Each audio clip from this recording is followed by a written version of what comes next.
किसका खेल और कौन हुआ फेल? अब भी यह सवाल परेशान कर रहा है कि गणतंत्र दिवस पर देश की राजधानी दिल्ली में जो कुछ भी हुआ आखिर उसके पीछे कौन था? किसान संगठनों में फूट की बड़ी खबर आई है। अभी तक का हम अपडेट आपको दे दें। दो ऐसे किसान संगठन हैं जिन्होंने इस आंदोलन से अलग होने का फैसला कर लिया है। आंदोलन से दो संगठन बाहर हो गए, जिसमें से एक वीएम सिंह हैं। राष्ट्रीय किसान मजदूर संगठन बाहर हुआ, जिसके मुखिया वीएम सिंह हैं, जिन्होंने सबसे पहले आज ऐलान किया कि हम अलग हो रहे हैं। बीकेयू भानु, ये दूसरा, भारतीय किसान यूनियन भानु आंदोलन से बाहर हो चुका है। ये दूसरा संगठन था जिसने बाहर होने का फैसला किया। गाजीपुर बॉर्डर से वापस लौट रहे हैं किसान, लेकिन राकेश टिकैत पर भी जबरदस्त आरोप लगाए गए हैं। तो किसान संगठनों में फूट की यह खबर है। और अब क्या किसान संगठन पहले की तरह मजबूत रहेगा? क्योंकि आंदोलन से दो यहां पर किसान ऐसे संगठन हैं जो बाहर हो चुके हैं, और ये तस्वीरें लगातार हम आपको दिखा रहे हैं। वो तस्वीर ये बयां करती हैं कि जो दिल्ली में हिंसा हुई है, उस दिल्ली हिंसा के पीछे सवाल ये उठता है कि क्या कोई सोची समझी साजिश थी?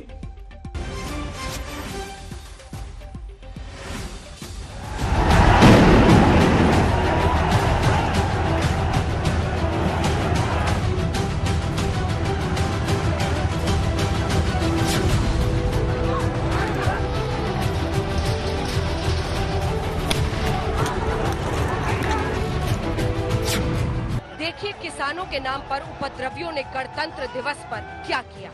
देखिए अन्नदाता की खाल ओढ़कर हुड़दंगियों ने लाल किले में कैसा कहर ढाया। यहाँ मौजूद एक एक सामान हिंसा की गवाही दे रहा है। सीआईएसएफ की ये गाड़ी है जिसे बुरी तरीके से तोड़ मरोड़ के उल्टा यहाँ पर फेंक दिया है। ये देखिए, ये चीजें जो दंगाइयों ने अंदर की हैं, जो अपने आप को किसान कह रहे थे, ये चीजें वो यहाँ पर करके आए हैं। लाल किले में उपद्रवियों ने जो किया वो देश को शर्मसार कर गया। पुलिस वाले शांति की अपील करते रहे और जिन्होंने शांति का वादा किया था वो हिंसा करते रहे।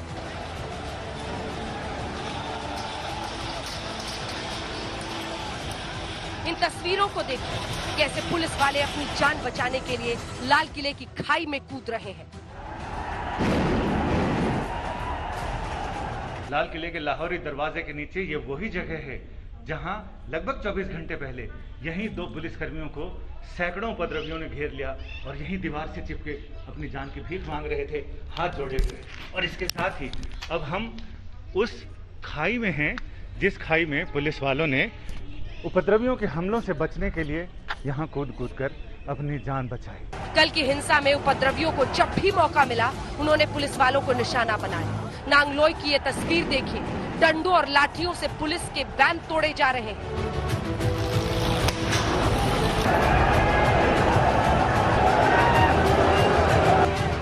आईटीओ पर बेकाबू ट्रैक्टर की तस्वीरें देखिए। कुछ ऐसे ही हालात में एडिशनल डीसीपी पर भी ट्रैक्टर चढ़ाने की कोशिश की गई, लेकिन पुलिस ने कहीं भी जोर आजमाइश नहीं की।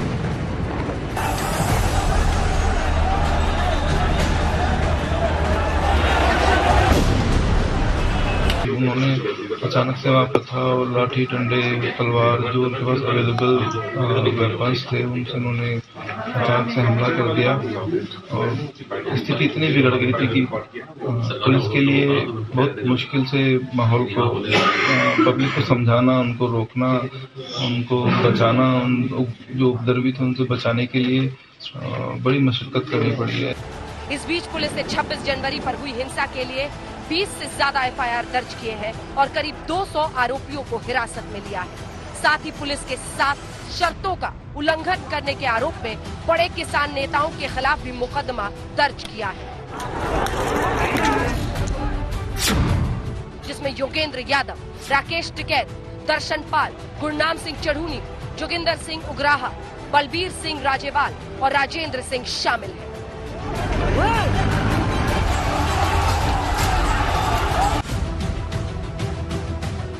अब ये वीडियो देखिए, इसमें दीप सिद्धू नाम का एक शख्स दिखाई दे रहा है। माना जा रहा है कि दीप सिद्धू ने 26 जनवरी की हिंसा में बड़ी भूमिका निभाई। दीप सिद्धू को लेकर विपक्ष लगातार बीजेपी को घेरने में लगा है। इस तरह से पुलिस प्रशासन ने खास करके लाल किला का जो मैं जिक्र किया, लाल किला में झंडा फहराने के बाद धीरे से ऐसे करके हटाने का मतलब क्या है कि कहीं न कहीं तो कुछ न कुछ बात है। शंका थी, उसको उन्होंने प्रमाणित किया है।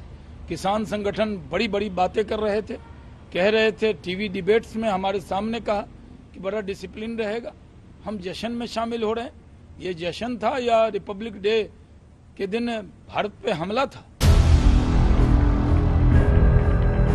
लाल किला और सेंट्रल दिल्ली इलाके में हुई हिंसा में दीप सिद्धू के साथ गैंगस्टर लखा सदाना का रोल भी अहम है। लखा ने सिंगू बॉर्डर की रेड लाइट पर बैठे किसानों के बीच भड़काऊ भाषण भी दिया था। लखा सदाना पर 26 मामले दर्ज हैं।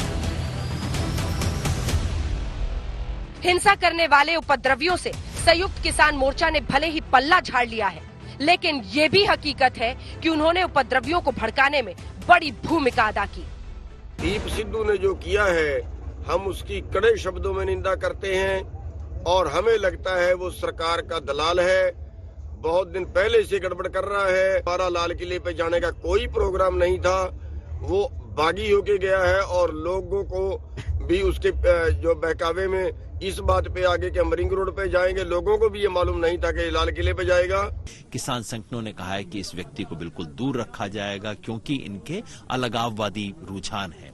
ये वो दीप सिद्धू हैं जो कि सनी देओल के बिल्कुल राइट हैंड मैन थे बीजेपी के साथ। ये वो दीप सिद्धू हैं जो प्रधानमंत्री के आवास के भीतर जाके प्रधानमंत्री के साथ फोटो खिंचवाते हैं। आप खिंचवा सकते हो क्या?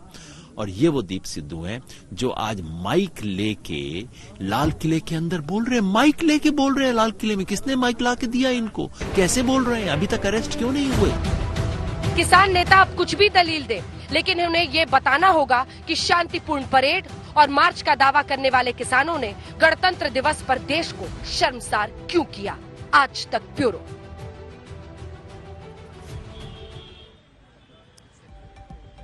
तो आप हल्ला बोल का ये स्पेशल एपिसोड आज लाल किले के सामने से देख रहे हैं। वही लाल किला जहां 72वें गणतंत्र दिवस पर जब पूरा देश जश्न मना रहा था, तब यहाँ की तस्वीरें ने पूरे देश को शर्मसार किया था।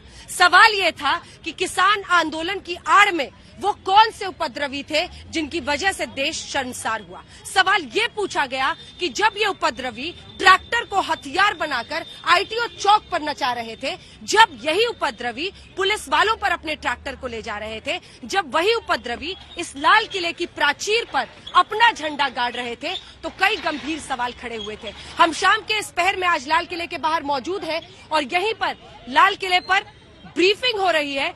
दिल्ली पुलिस के सीबी बताया जा रहा है कि कमिश्नर खुद यहां पर आ रहे हैं, तमाम आला अधिकारी मौजूद हैं और इन सब के साथ शाम के इस पहर में यहां पर पूरी ब्रीफिंग हो रही है। ये नजारा जो आप देख रहे हैं, बैरिकेडिंग की गई है पूरे इलाके की। आपने इस रिपोर्ट के जरिए कई बातें देखी, लेकिन हम आपके सामने एक एक करके 10 सबूत रखने वाले हैं और ये 10 सबूत वीडियो सबूत होंगे।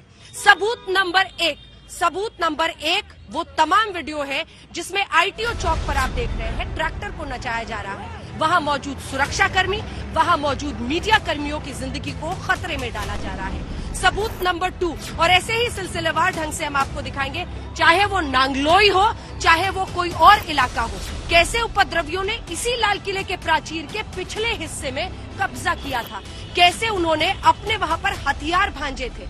हथियार, तलवार थे, भाले थे। हम आपको पुलिस वालों की भी बात सुनाएंगे जिसमें खुद ये कांस्टेबल्स बता रहे हैं कि उन्होंने किस तरह के हथियारों का सामना किया है। लेकिन इससे पहले कि हम ये चर्चा की शुरुआत करें, सबसे गंभीर बात ये है कि क्या किसान आंदोलन को इससे बहुत बड़ा झटका नहीं लगेगा। दूसरा गंभीर सवाल, क्या किसानों का जो मुद्दा है, और आपने सुना कि कई ऐसे किसान संगठन हैं जो खुद अब इससे पीछे हट रहे हैं, वो आंदोलन खत्म करना चाहते हैं। वो कह रहे हैं कि इस तरह का उपद्रव मचाने के लिए वो इसका हिस्सा नहीं बने थे। तो आइए, संबित पात्रा, राष्ट्रीय प्रवक्ता भारतीय जनता पार्टी के, हमारे साथ चर्चा में जुड़ रहे हैं और सुप्रिया श्रीनेत, हमारे साथ कांग्रेस पार्टी की प्रवक्ता, इस चर्चा में जुड़ रही हैं। लेकिन आज संबित पात्रा जी, जब लाल किले पर हम पहुंचे हैं और वो तस्वीर देख रहे हैं, वो निशान हम दिखा रहे हैं जो अब कैमरे में कैद है, उस उपद्रव का, उस हुड़दंग का जिसकी गवाही इस लाल किले ने दी है। पहला सवाल आपसे कि आखिर इस तरह की परिस्थितियां क्यों बनी। विपक्ष लगातार ये सवाल दाग रहा है कि आखिर आपकी एजेंसियां, आपकी सुरक्षा की जो व्यवस्था थी, उसने लाल किले के प्राचीर तक किसी दूसरे झंडे को कैसे टांगने की इजाजत दे दी? क्या होगा आपका जवाब? वो कह रहे हैं आपने आंदोलन के इस ट्रैक्टर रैली को मिस हैंडल किया। समृद्धि, देखिए अंजना जी, आज आपसे मैं अनुमति लूंगा और कहूंगा कि मैं बहुत एक भारतीय जनता पार्टी का मात्र प्रवक्ता बन के नहीं बोलूंगा। आज मैं अपनी दिल की बात को हिंदुस्तान की जनता के सामने रखूंगा, क्योंकि इस पूरे मामले ने हिंदुस्तान के दिल को झकझोर के रख दिया। 26 जनवरी में हिंदुस्तान पे हमला, ऐसा आज तक कभी नहीं हुआ।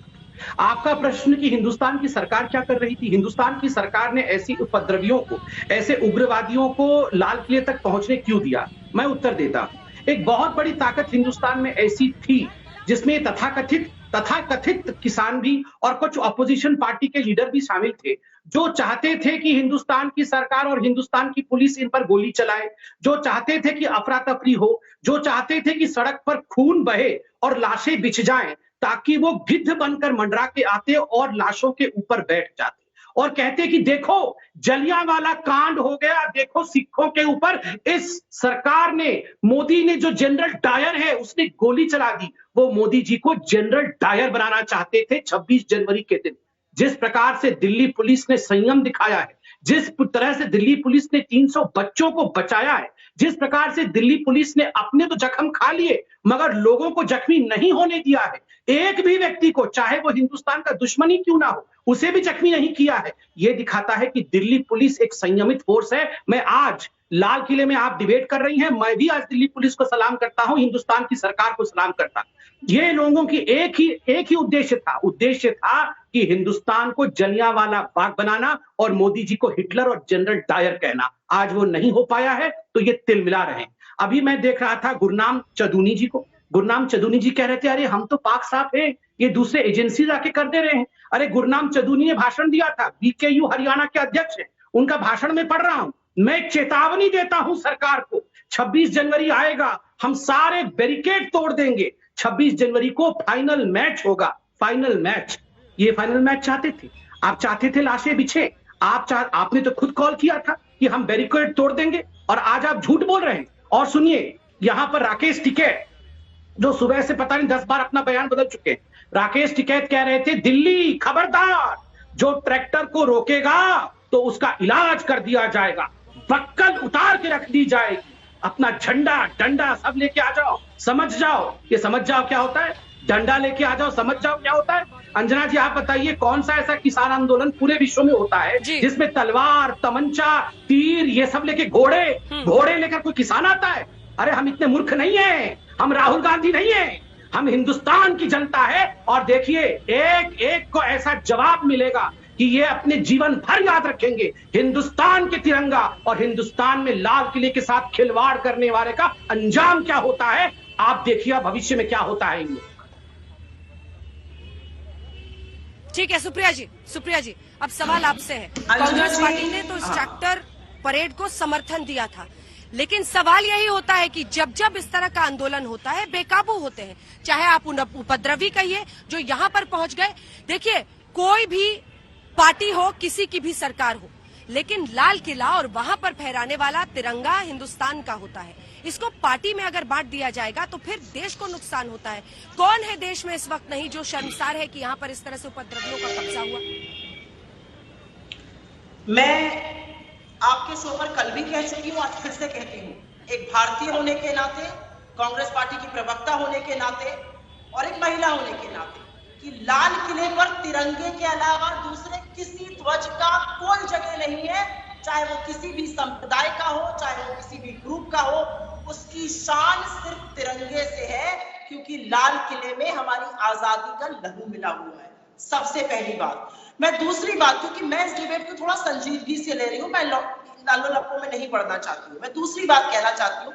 4 मिनट बीजेपी से संबित जी बोले, उन्होंने एक बात का जवाब नहीं दिया। आपने बिल्कुल सही कहा, हमारा समर्थन था ट्रैक्टर रैली को, लेकिन किसी भी हिंसा की जितनी भर्त्सना करी जाए और जितनी कड़ी से कड़ी कार्रवाई करी जाए वो कम है।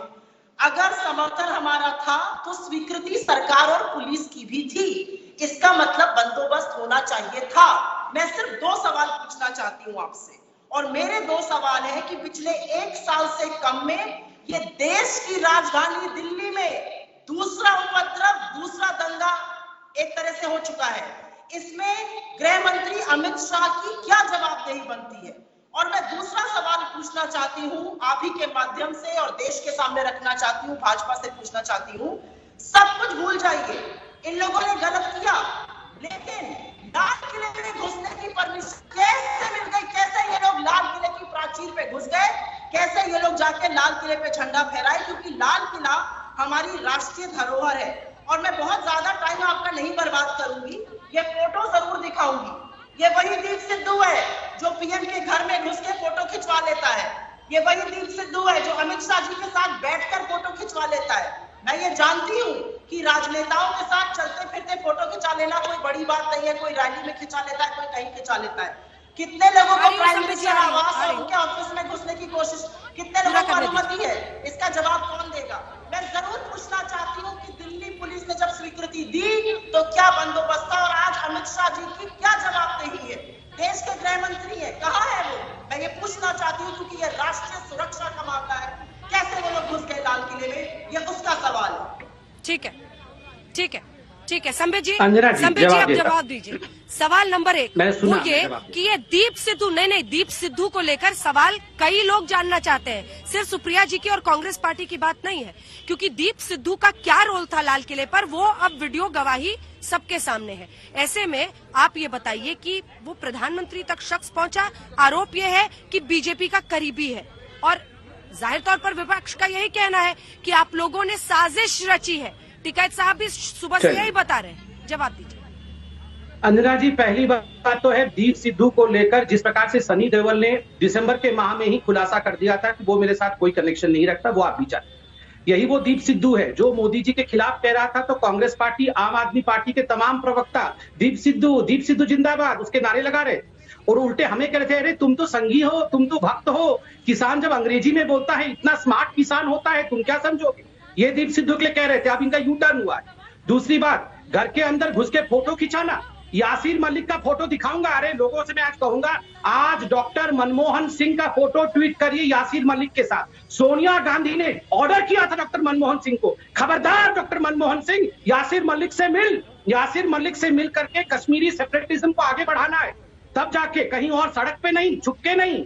प्राइम मिनिस्टर के घर के अंदर यासीर मलिक के साथ बैठ करके फोटो खिंचाया था मनमोहन सिंह ने। और तो और फोटो की राजनीति होगी तो मैं इमरान खान और अरविंद केजरीवाल, इन दोनों के फोटो भी दिखा दूंगा। इमरान खान और अरविंद केजरीवाल गले मिल के फोटो खिंचा रहे, मतलब कि अरविंद केजरीवाल इमरान खान के काम करते। अब अंत में सुनिए, ये कांग्रेस पार्टी का एक मैं उत्तर दूंगा, सुनिए, मैं कांग्रेस पार्टी के एक भी प्रश्न का उत्तर नहीं दूंगा, क्योंकि ये वही कांग्रेस पार्टी है जो बाटला हाउस एनकाउंटर में आतंकवादियों के साथ खड़ी रहती है, जो ओसामा बिन लादेन को ओसामा जी कह के पुकारती है। ये वही कांग्रेस पार्टी है जो सर्जिकल स्ट्राइक में पाकिस्तान के साथ खड़ी रहती है। ये वही कांग्रेस पार्टी है जो एयर स्ट्राइक में हिंदुस्तान की सेना और हिंदुस्तान की एयरफोर्स को नीचा दिखाती है। इस कांग्रेस पार्टी के साथ तो मैं डिबेट करूंगा ही नहीं, मगर आपने प्रश्न पूछा है तो मैं अंजना ओम कश्यप को जवाब जरूर दूंगा। अंजना जी, आपने कहा नहीं सर, लोकतंत्र में आपको तो अगर 2 सीटों वाली भी पार्टी है संबित जी, तो आपको उसके साथ बहस करनी पड़ेगी। लोकतंत्र का एक नियम होता है। नहीं, मेरा सवाल सुनिए सर, आपकी बातों को सुनकर मेरे मन में एक सवाल आया है संबित जी, एक सवाल आया मेरे मन में। नहीं, ये अच्छी बात है कि आप मीडिया का सवाल का जवाब देंगे, लेकिन अगर 2 सीटों वाली भी कोई पार्टी है तो ये लोकतंत्र का नियम है कि आपको बहस में जवाब देना होगा। मेरा सवाल आपसे बड़ा है, और वो ये है कि देखिए, एक घटनाक्रम और एक चक्र चल पड़ा है देश में। इस तरह के आंदोलन होते हैं, चाहे वो सीए एनआरसी हो, ये हो, आप और पूरा सरकारी तंत्र कहता है कि देखो उसमें देशद्रोही बैठ गए हैं, देखिए आंदोलन खराब हो रहा है, उपद्रवियों ने कब्जा कर लिया है। लेकिन सवाल ये है कि इस देश और देश की गरिमा की हिफाजत आपके हाथों में है, सरकार आप है, देश का गृह मंत्रालय आपके हाथों में है। तो ये सवाल तो पूछा जाएगा ना कि इस तरह की परिस्थितियां क्यों बनी गणतंत्र दिवस के दिन, वो भी तब जब ट्रैक्टर रैली की इजाजत दी थी। क्या दिल्ली पुलिस ने असेस किया था कि ये ट्रैक्टर फिर हो सकता है यहाँ तक पहुँच जाए और ट्रैक्टर को हथियार की तरह किसान इस्तेमाल करेंगे? क्या फैक्टर्स को रोप इन किया गया था? ये सवाल तो आपसे देश भी जानना चाहेगा। इसका जवाब मैं बिल्कुल जवाब देना चाहूंगा और बिल्कुल तल्लीनता के साथ जवाब देता हूँ। पहले ये ट्रैक्टर रैली ऑर्गेनाइज कैसे हुआ? क्या एक व्यक्ति दीप संधू ने ये सब कुछ कर दिया? ये पूरा जो खर्चा हुआ होगा, जिसमें लगभग 7 से 10 हजार ट्रैक्टरों ने भाग लिया, कई घोड़े आए, कई हथियार लेके आए, कई हजारों लोगों ने धावा बोल दिया दिल्ली के ऊपर, क्या लगता है इसमें कितना खर्चा हुआ होगा? नाना करते हुए भी 50 से 100 करोड़ खर्चा हो गया होगा। क्या आपको लगता है ये दीप सिंधु ने अकेले 50 से 100 करोड़ खर्चा कर दिया? बिल्कुल नहीं। इसमें 10 करोड़ कांग्रेस का होगा, 10 करोड़ समाज, वो जो क्या नाम है, पवार जी की पार्टी का होगा, 10 करोड़ खालिस्तानियों ने कनाडा से इकट्ठा कर करके यहाँ जमा कर रखा होगा। ऐसे ही 10-10 करोड़ कर करके ये 50-60 करोड़ रुपए इन्होंने इकट्ठे किए होंगे। नंबर एक आदमी 100 करोड़ नहीं खर्च करता है, ये एक आदमी इतने ट्रैक्टर इकट्ठे करके नहीं लाया। नंबर अरे अब मैंने कहा ना सर, पकड़ते क्यों नहीं है फिर? अरे पकड़ आप उस ट्रेल तक नहीं पहुंच पाए हैं? ना अंजना जी सुनिए, मैं जवाब दे रहा हूँ, तन्वीनता के साथ जवाब दे रहा हूँ, क्योंकि देश जानना चाहता है। नंबर 1, बिल्कुल पकड़ना है। अभी मैं एक सवाल पूछ लेता हूँ, क्योंकि मैं कांग्रेस से पूछता हूँ, आपके माध्यम से पूछता हूँ। कांग्रेस ने कहा कि ये कहीं ना कहीं अमित शाह जी का फेलियर हो गया, रेजिग्नेशन दे दो। आपने लाल किले पे चढ़ने क्यों दिया? कांग्रेस बोले कि गोली चला देनी चाहिए थी, लाठी और डंडों से पीटना चाहिए था, बोले अभी आवाज नहीं निकलेगी।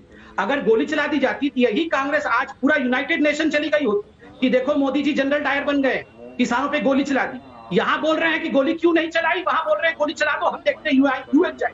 दूसरी बात है, आपने कहा इन पे ऊपर एक्शन क्यों नहीं हो रहा है? अंजना जी, ये तो कहते थे उमर खालिद पे एक्शन क्यों नहीं हो रहा है? ये एक सिरफिरा जरगर कोई लड़की थी जिसने ये दंगे करवाए थे, उस पे एक्शन क्यों नहीं हो रहा है?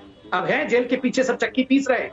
आप देखते जाइए अंजना जी, जिन लोगों ने हिंदुस्तान के संप्रभुता के साथ खिलवाड़ करने की जरूरत की है, ये हिंदुस्तान है, सहनशील जरूर है, किंतु अंजाम तक जरूर पहुंचाएगा उन लोगों को जिन्होंने हिंदुस्तान के संप्रभुता के साथ खिलवाड़ करने की जरूरत की है। इसको आप कागज में नोट करके रखिए। मैं बताता हूं, नोट करके रखिए, जिन लोगों ने इस तरह से नंगा नाच किया है लाल किले के ऊपर, हिंदुस्तान के तिरंगे के साथ खिलवाड़ किया है, चाहे वो राजनीतिक दल के नेता हो, चाहे वो तथाकथित किसान दल के नेता हो, उनका क्या हश्र होगा वो खुद भी देखेंगे।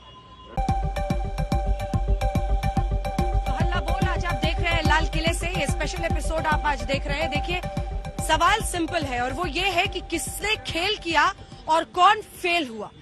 2 किसान संगठन ऐसे हैं जिसमें आपने सुना वीएम सिंह, जिसके नेता है एक संगठन किसान मजदूर संगठन, और दूसरा भानु प्रताप भारतीय किसान यूनियन। दोनों ने ही अब इस आंदोलन से अपने आप को अलग कर लिया है। ये बता रहा है कि इस पूरे आंदोलन की जो विश्वसनीयता है वो अब सवालों के घेरे में है। लाल किले में आज शाम के पहर में हम जहां इस वक्त मौजूद हैं, देखिए यहाँ पर पुलिस की शाम में एक तरह से ब्रीफिंग की जा रही है और जानकारी ये आई कि तमाम जो वरिष्ठ अधिकारी हैं वो ब्रीफिंग कर रहे हैं किस तरह से रात के लिए आज की डिप्लॉयमेंट होगी वो होगा। लेकिन जो कुछ इस लाल किले की प्राचीर ने बीते दिन देखा है, देखिए सिर्फ लाल ईंटों की एक इमारत नहीं है ये, इसमें हिंदुस्तान के उन स्वतंत्रता सेनानियों का लहू है जिसके जरिए आजादी मिली। हर 15 अगस्त को इसी प्राचीर से देश का प्रधानमंत्री, चाहे वो किसी भी पार्टी का हो, तिरंगे को लहराता है और उसी पोल पर जब कोई अपने धर्म का झंडा गाड़ देता है तो इसकी इजाजत इस मुल्क में नहीं हो सकती है। और इसीलिए हर कोई आहत है कि ऐसा आखिर किसान आंदोलन के नाम पर क्यों हुआ। सवाल ये भी है कि आखिर किसने किसान आंदोलन की आड़ में इस तरह की हरकत को अंजाम दिया। यहाँ जितने भी पुलिस वाले हैं वो सभी अपने अपने वीडियोस दिखा रहे हैं ऐसे पुलिस वालों की जो आहत हुए हैं। महिला कांस्टेबल थी यहाँ पर, उस महिला कांस्टेबल ने बताया कि कैसे तलवार से, भाले से उस पर वार किया गया। वो इस वक्त तीरथ राम हॉस्पिटल में भर्ती है। पुनीत है, ऑपरेटर है, कांस्टेबल है, वो भी इस वक्त अस्पताल में भर्ती हैं और उनका इलाज किया जा रहा है। तो इससे आप अंदाजा लगा सकते हैं कि किस तरह की परिस्थितियां बनी यहाँ पर, जिसकी वजह से ये आंदोलन आज इस तरह से बदनाम हो रहा है। लेकिन इन सब के बीच सवाल उस सरकार से भी है, पुलिस प्रशासन से भी है और विपक्ष से भी है जिसने इस किसान आंदोलन का साथ दिया। लेकिन सबसे ज्यादा उन किसान नेताओं से है जो पल्ला झाड़ रहे हैं, जो कल तक शांति का सर्टिफिकेट रहे थे कि हर हाल से शांतिपूर्ण तरीके से यह आंदोलन होगा। आज उनसे ये सवाल पूछा जब जाता है कि आखिर ऐसा क्यों हुआ, तो वो कहते हैं उपद्रवी घुस गए, साजिश हो गई। लेकिन इसी की आशंका तो जाहिर की जा रही थी ना।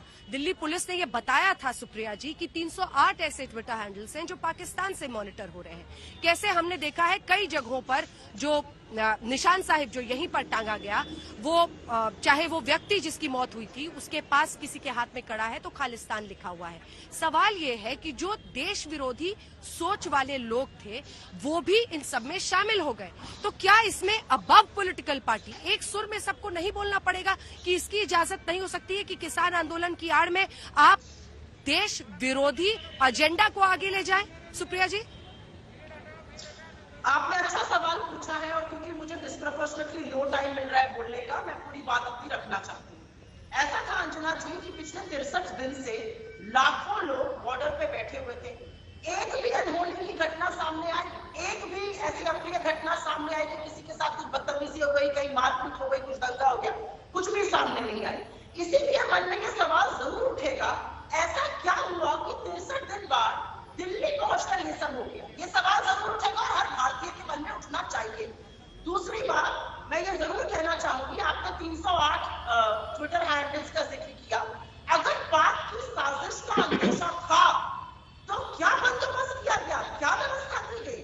ये तो फिर बहुत बड़ा गैम्बल ले लिया गया राष्ट्रीय सुरक्षा के साथ कि पाक की साजिश का अंदेशा होते हुए भी ऐसे लोगों को आने दिया गया। तीसरी बात, उपद्रवी और जिस तरह के दुष्कर्मी इस आंदोलन में घुस गए, अगर मान भी लिया जाए, और बिल्कुल आप सही कह रही है, जिन लोगों ने ये किया ये किसान नहीं हो सकते, ये उपद्रवी है, इनके खिलाफ पहले से कार्रवाई अगर इंटेलिजेंस नहीं करी गई, ये सवाल जरूर पूछा जाएगा। और मैं सब कुछ पूछने के बाद एक सवाल जरूर पूछना चाहती हूँ, और इसलिए पूछना चाहती हूँ क्योंकि आपने कहा आज देश प्रशंसा कर रहा है पुलिस की। हमारे राष्ट्रीय सुरक्षा कर्मी जहां पर भी है उनकी प्रशंसा होनी चाहिए, लेकिन देश ये भी सवाल पूछ रहा है कि कैसे रजौरी गार्डन में, कैसे सुभाष नगर में, रजौरी में, टैगोर गार्डन में, तिलक नगर में, तमाम ऐसी दिल्ली की जगहों में लोग सड़क पे आके उनका अभिवादन कर रहे थे, तो शांति तरीके से जा रहे थे। कैसे आंसू गैस के गोले छोड़े गए, कैसे गाजीपुर का रास्ता पहले से ही अप्रूव था, उस पर अवरोध पैदा किया। कुछ सवाल है, डॉट्स जोड़नी पड़ेंगी, इसलिए जरूरी है कि इस पर विवेचना हो, इस पर सीरियस बहस होनी जरूरी है। और मैं अंत में ये जरूर कहना चाहती हूँ कि मोदी सरकार और जितनी विस्मयता हमारे सब लोग दिखा रहे हैं, और इसमें मैं मीडिया को भी पूछूंगी, 70 किसानों की मौत पर जब प्राइम मिनिस्टर चुप थे, जब 70 से ज्यादा किसानों की मौत हो गई और सब लोग चुप थे, तो कहां थी ये विस्मयता? ये सवाल भी आज देश पूछ रहा है, और इस सवाल का जवाब भी चाहिए कि क्या एक कंडोलेंस मैसेज, एक सहानुभूति का शब्द प्रधानमंत्री महोदय के पास से नहीं आना चाहिए था? और सबके बाद आज भी वक्त है, दम्भ छोड़िए, अहंकार छोड़िए, काले कानूनों को वापस करिए। अगर वो देश की आत्मा को स्वीकार्य नहीं है, उन पर मत थोपिए। किसके लिए आप ये कर रहे हैं? उनके इशारों पर मत नाचिए।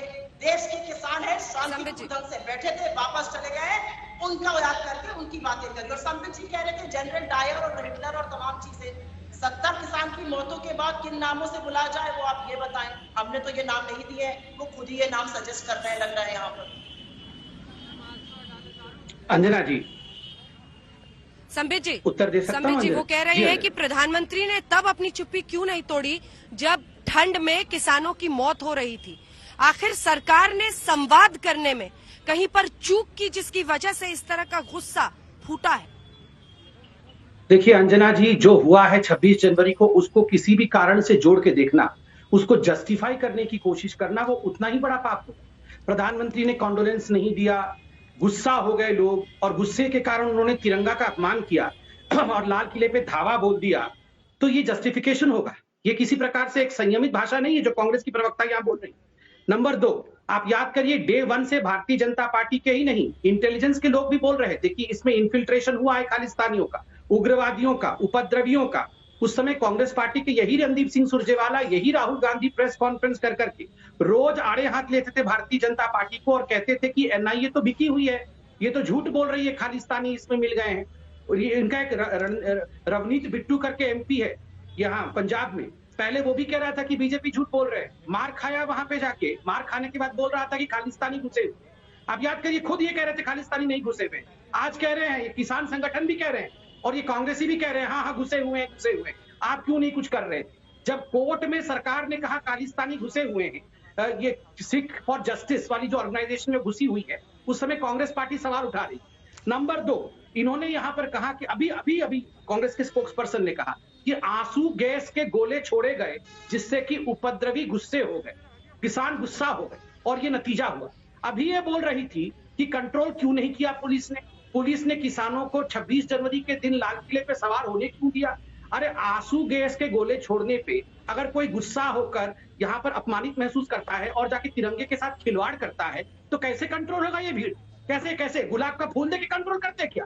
आंसू गैस छोड़ो तो आप बोलते क्यों छोड़ा, और अगर वो 26 जनवरी में लाल किले में चले जाते हैं तो आप कहते हैं चले कैसे गए, कंट्रोल कैसे नहीं किया? ये दोहरी बातें नहीं चलेगी। तीसरी बात, कुछ पत्रकार भी हैं, एक पत्रकार है, आप जानती हैं कौन है, वो कल से फेक न्यूज फैला रहा, बैठ के टीवी में भी कह रहे थे और ट्वीट भी कर रहे कि एक जो किसान की मृत्यु हुई है वो दिल्ली पुलिस के गोली चलाने से हुई। कांग्रेस भी हाँ में हाँ मिला रही, बाद में पकड़ा गया। वो हर बार वो जो पत्रकार है, मैं नाम नहीं लूंगा मगर जाने माने पत्रकार है, वो वीडियो हमने दिखा दिया है, वो वीडियो हमने दिखा दिया है। हाँ, मगर मेरा भी बोलना जरूरी है लगातार। सबसे पहले हमने सच्चाई सामने रखी थी कि कैसे आईटीओ पर एक बैरिकेड। ठीक है, मैं 2 सेकंड बोलिए, जल्दी बोलिए। अंजना जी, ये जो झूठ फैलाया गया, ये जो उस तथाकथित पत्रकार ने जो ट्वीट किया कि this violence shall not go in when, ये जो पुलिस ने गोली चलाई और एक किसान मर गया और ये खाली में नहीं जाएगा, इसका बदला लिया जाएगा। अरे क्यों? आपने झूठ ट्वीट कर दिया, आपने पुलिस के सामने खड़े होकर झूठ की बयानबाजी भी दे दी और आज आप एंकरिंग भी कर रहे हैं। ऐसा कैसे चलेगा? मैं तो कहता हूं ऐसे लोगों को नेम और शेम करना चाहिए जो झूठी बातें करते हैं, बिल्कुल उनको नेम और शेम करना चाहिए। तो ये 1 सेकंड आपको टोक रही हूँ क्योंकि यहाँ पर देखिए, एक बार दिखाइए जरा, डिप्लॉयमेंट के लिए तमाम स्टाफ जाती हुई अब यहाँ से दिखाई दे रही है। दरअसल कुछ ही देर पहले ब्रीफिंग हुई है लाल किले पर और फिर एक बार अलग अलग जगहों पर, बॉर्डर पर ये तमाम स्टाफ अब इन गाड़ियों में भरकर अलग अलग जगह पर जहां इनकी ड्यूटी लगाई जा रही है वहां पर वो पहुंच रहे हैं। वहां वो अब ब्रीफिंग के बाद अब यहाँ से स्टाफ निकल रही है। एक बार दिखाइए, ये तमाम बसेस आप देख रहे हैं, सब अपनी जगह पर जा रहे हैं, पहुंच रहे हैं। और कुछ ही देर पहले तमाम जो वरिष्ठ अधिकारी थे, तमाम इसमें आप सीआईएसएफ से लेकर आप दिल्ली पुलिस के सभी को देखेंगे जिनको अब डिप्लॉयमेंट के लिए बसों में भरकर यहाँ लाल किले से रवाना किया जा रहा है। अलग अलग जगहों पर इनकी ड्यूटी लगी हुई है और ये देखिए तस्वीरें, इन तमाम जवानों के लिए एक बहुत बड़ी चुनौती, इन सभी के लिए जो अब फिर से उस पहरेदारी में लगेंगे क्योंकि याद रखिए ये आंदोलन अभी भी चला हुआ है। हम एक ब्रेक पर जाएं उससे पहले जल्दी से एक सवाल आपसे मैं सुप्रिया जी करना चाहती हूं और वो सवाल ये है कि देखिए, आपने कहा कि आंसू गैस के गोले छोड़े गए, पुलिस ने कहीं पर रोका टोका, गणतंत्र दिवस था, जिस तरह की भीड़ दिख रही थी उसको देखकर आखिर वहां पर मौके पर जो पुलिस वाला है वही असेस करेगा ना, या कांग्रेस पार्टी के दफ्तर में असेसमेंट होगा? क्योंकि ये भी समझना होगा कि आप आखिरकार क्या कर सकते हैं, गोलियां नहीं चला सकते। वहां पर भी पुलिस मौजूद थी, उस प्राचीर पर भी मौजूद थी, लेकिन उन्होंने, अगर आप सोचिए भगदड़ मच जाती। अब ये तस्वीरें भी हम आपको दिखा रहे हैं कि पीछे रैम्पार्ट पे किस तरह से लोग भरे हुए थे, अगर उन पर लाठीचार्ज भी हो जाता तो भगदड़ की स्थिति आ सकती थी।